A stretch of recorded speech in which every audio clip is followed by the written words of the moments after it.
Hi hello friends, మన ఇంటి సీరియల్లో ఈరోజు జగదాత్రి సీరియల్ చూసినట్లయితే ఏం జరగనుంది అంటే అప్పుడే జగదాత్రి కేదార్కి సాధు నాయక్ నుంచి కాల్ వస్తుందన్నమాట. కాల్ రాగానే జగదాత్రి కాల్ పిక్ చేసేసి జైన్ సార్ అని అంటుందన్నమాట. జైన్ అంటే నేను ఏం చెప్తున్నానో వినండి కొద్దిగా, మీకు ఒక కేస్ వచ్చింది అని అనడంతో, ఏంటి సార్ అది అనడంతో, మీకు సుందరం తెలుసా, ఆ ప్రొఫెసర్ సుందరం అని అంటూ ఉంటే, సార్ తెలుసు, ఇంతకుముందే వాళ్ళు ఒక పని మీద మా దగ్గరికి వచ్చారు, మాకు ఆ ప్రొఫెసర్ సుందరం తెలుసు సార్ అని అనడంతో, అందుకే నేను ఏమంటున్నాను అంటే ఆ ప్రొఫెసర్ సుందరం ఒక ప్రాజెక్ట్ని తయారు చేశారు. ఆ ప్రాజెక్టు ఏదో కాదు, వాటర్తో నడిచే సైకిల్. ఆ సైకిల్ని అంటే రేపు ఆడిటోరియంలోన దానికి సంబంధించిన డేటాని ప్రజెంటేషన్ ఇవ్వబోతున్నారు. కాబట్టి అంటే మీనన్ దీన్ని ఎలాగోలాగా దొంగలించి ఫారినియర్స్కి అమ్మాలి అని అనుకుంటున్నాడు.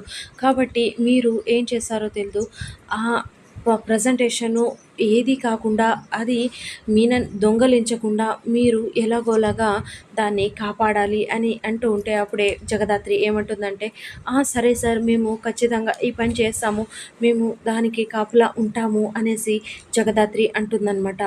అప్పుడే కాల్ కట్ చేసిన తర్వాత జగదాత్రి అనుకుంటూ ఉంటుందన్నమాట, మీనన్, ఇంతకుముందు నువ్వు ఎన్నిసార్లు నా చేతుల్లోంచి తప్పించుకున్నావు, కాకపోతే ఈసారి మాత్రం నిన్ను వదిలేదే లేదు, చూస్తుండు, నిన్ను ఏం చేస్తానో చూడు, ఈసారి దొరికి చూడు నా చేతిలో అనేసి జగదాత్రి తనలో తను అనుకుంటూ ఉంటుందన్నమాట. ఇక్కడ మీనన్ ఏం చేశాడు అంటే అప్పుడే ఫారినర్స్తో డీల్ అయితే మాట్లాడేశాడనమాట.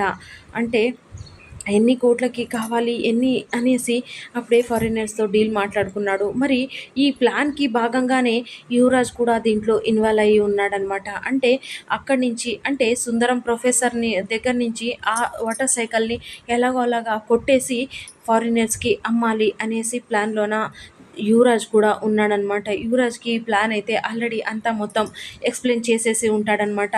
అంటే రాబోతున్న ఎపిసోడ్లోన ఎలా కొట్టేయబోతున్నారో అనేది చూద్దాము. సో ఇది ఫ్రెండ్స్ ఇవాల్టి సీరియల్ సన్నివేశాలు. Please like, share, subscribe.